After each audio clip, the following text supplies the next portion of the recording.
How my brother Leon brought home a wife. By Manuel E. Arguilla. She stepped down from the cartilla of Castellan with a quick, delicate grace. She was lovely. She was tall. She looked up to my brother with a smile, and her forehead was on a level with his mouth. You are Baldo, she said, and placed her hand lightly on my shoulder. Her nails were long, but they were not painted. She was fragrant like a morning when papayas are in bloom. And a small dimple appeared momently high on her right cheek. And this is Labang, of whom I have heard so much. She held the wrist of one hand with the other and looked at Labang, and Labang never stopped chewing his cud. He swallowed and brought up to his mouth more cud, and the sound of his insides was like a drum. I laid a hand on Labang's massive neck and said to her, "You may scratch his forehead now." She hesitated, and I saw that her eyes were on the long, curving horns. But she came and touched Labang's forehead with her long fingers, and Labang never stopped chewing his cud except that his big eyes half closed. And by she was scratching his forehead very daintily. My brother Leon put down the two trunks on the grassy side of the road. He paid Castellan twice the usual fare from the station to the edge of Nagrebkin. Then he was standing beside us, and she turned to him eagerly. I watched Castellan, where he stood in front of his horse, and he ran his fingers through its forelock and could not keep his eyes away from her. Maria, my brother Leon said. He did not say Maring. He did not say Ma Yang. I knew then that he had always called her Maria, and that to us all she would be Maria, and in my mind I said Maria, and it was a beautiful name. Yes, Noel. Now where did she get that name? I pondered the matter quietly to myself, thinking father might not like it.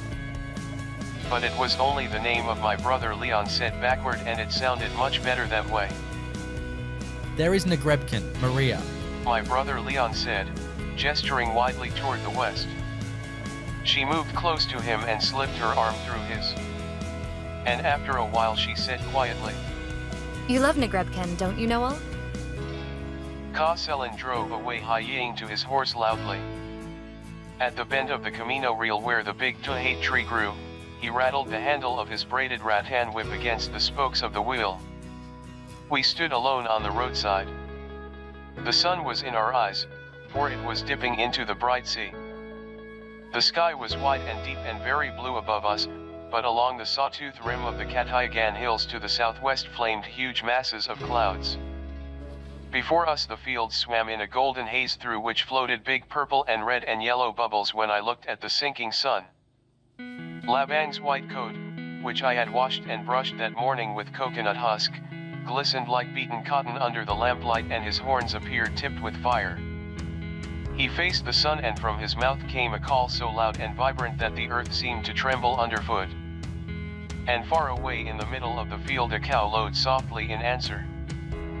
"Hitch him to the cart, Baldo," my brother Leon said, laughing, and she laughed with him a bit uncertainly, and I saw that he had put his arm around her shoulders. Why does he make that sound? I have never heard the like of it. There is not another like it. I have yet to hear another bull call like Labang. In all the world, there is no other bull like him.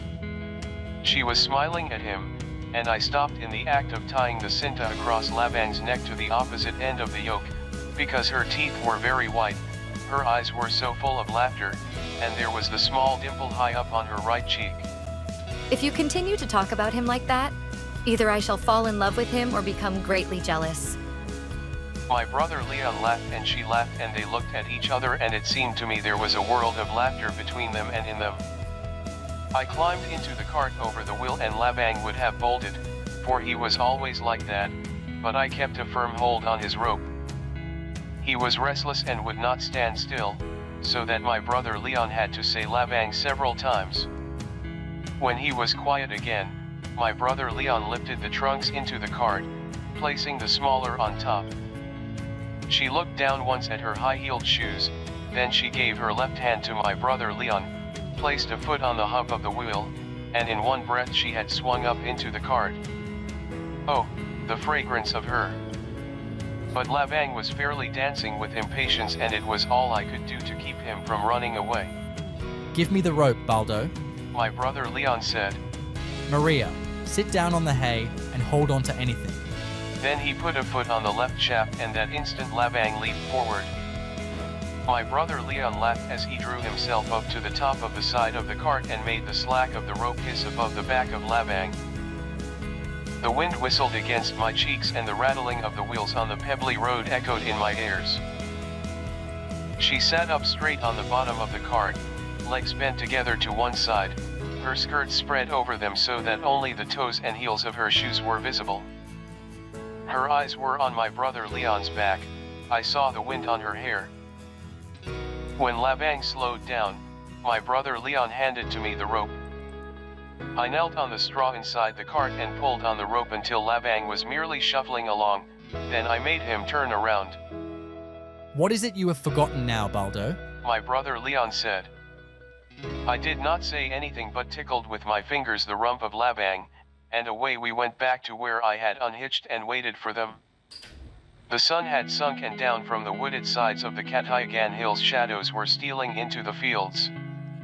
High up overhead the sky burned with many slow fires.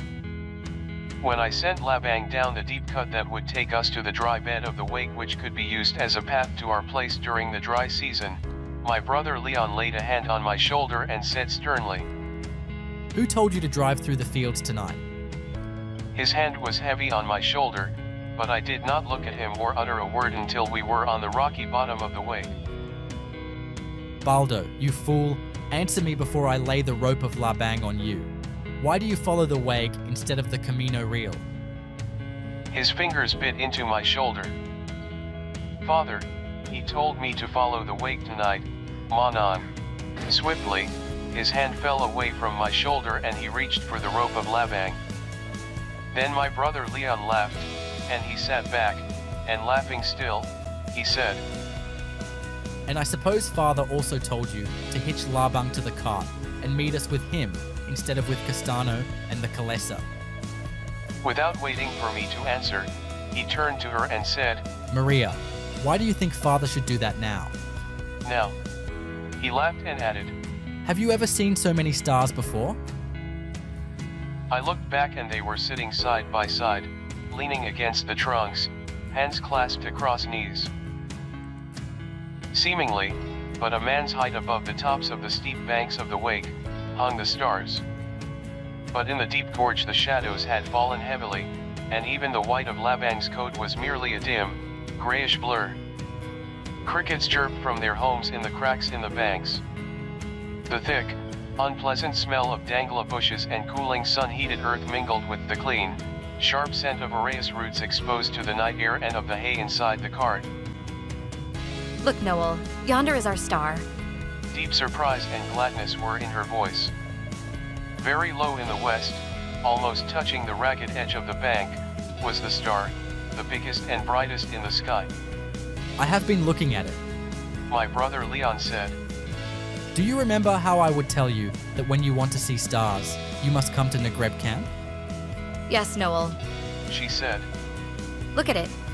She murmured, half to herself. It is so many times bigger and brighter than it was at Ermita Beach. The air here is clean, free of dust and smoke. So it is, Noel. She said, drawing a long breath. Making fun of me, Maria? She laughed then, and they laughed together, and she took my brother Leon's hand and put it against her face. I stopped Labang, climbed down, and lighted the lantern that hung from the cart between the wheels. Good boy, Baldo.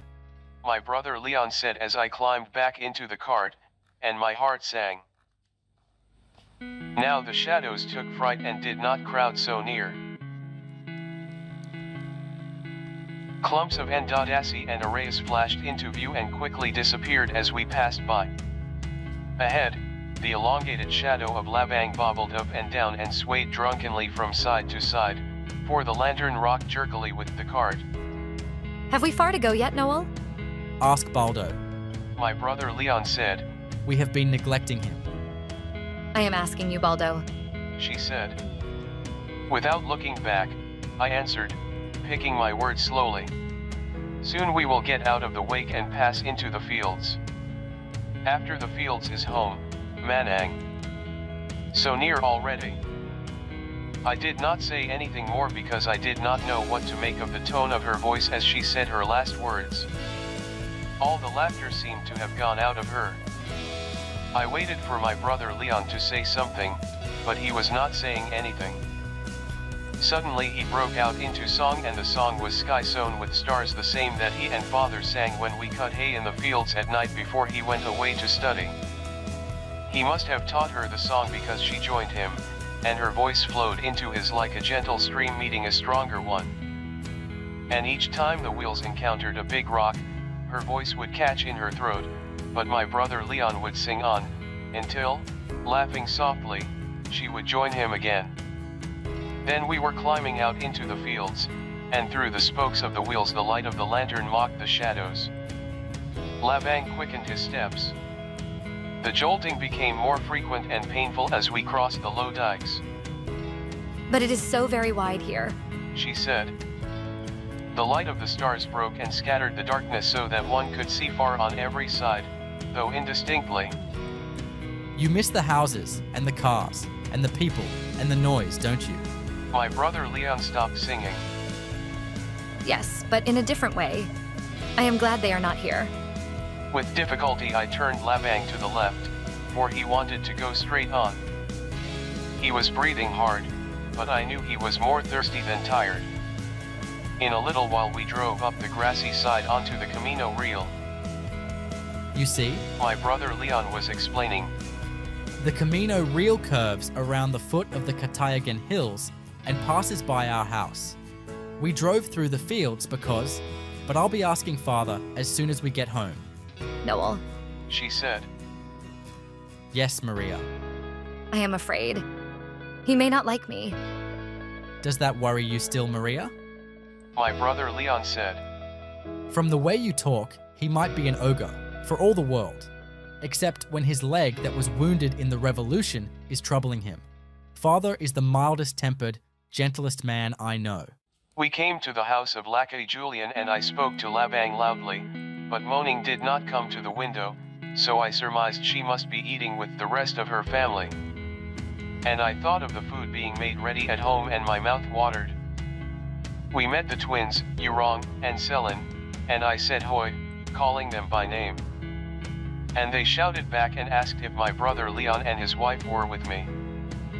And my brother Leon shouted to them and then told me to make Labang run. Their answers were lost in the noise of the wheels. I stopped Labang on the road before our house and would have gotten down, but my brother Leon took the rope and told me to stay in the cart. He turned Labang into the open gate and we dashed into our yard. I thought we would crash into the bole of the kamachili tree, but my brother Leon reined in Labang in time. There was light downstairs in the kitchen, and Mother stood in the doorway, and I could see her smiling shyly. My brother Leon was helping Maria over the wheel. The first words that fell from his lips after he had kissed Mother's hand were, Father, where is he? He is in his room upstairs, Mother said, her face becoming serious. His leg is bothering him again. I did not hear anything more because I had to go back to the cart to unhitch Labang. But I hardly tied him under the barn when I heard Father calling me. I met my brother Leon going to bring up the trunks.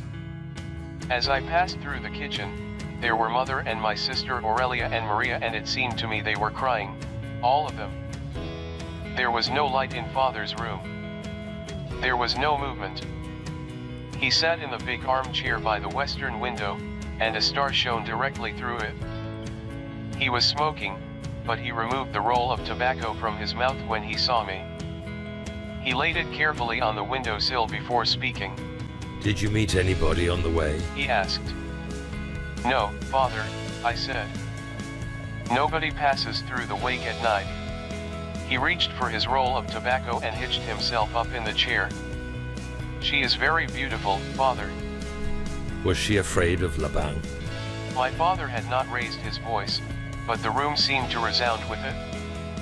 And again, I saw her eyes on the long curving horns and the arm of my brother Leon around her shoulders. No, father, she was not afraid. On the way, she looked at the stars, father. And Manuel Leon sang. What did he sing? Sky sown with stars, she sang with him. He was silent again. I could hear the low voices of mother and my sister Aurelia downstairs. There was also the voice of my brother Leon, and I thought that father's voice must have been like it when father was young.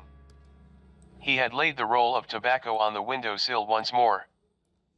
I watched the smoke waver faintly upward from the lighted end and vanish slowly into the night outside. The door opened and my brother Leon and Maria came in. Have you watered Labang? Father spoke to me. I told him that Labang was resting yet under the barn. It is time you watered him, my son. My father said. I looked at Maria and she was lovely. She was tall. Beside my brother Leon, she was tall and very still. Then I went out, and in the darkened hall the fragrance of her was like a morning when papayas are in bloom.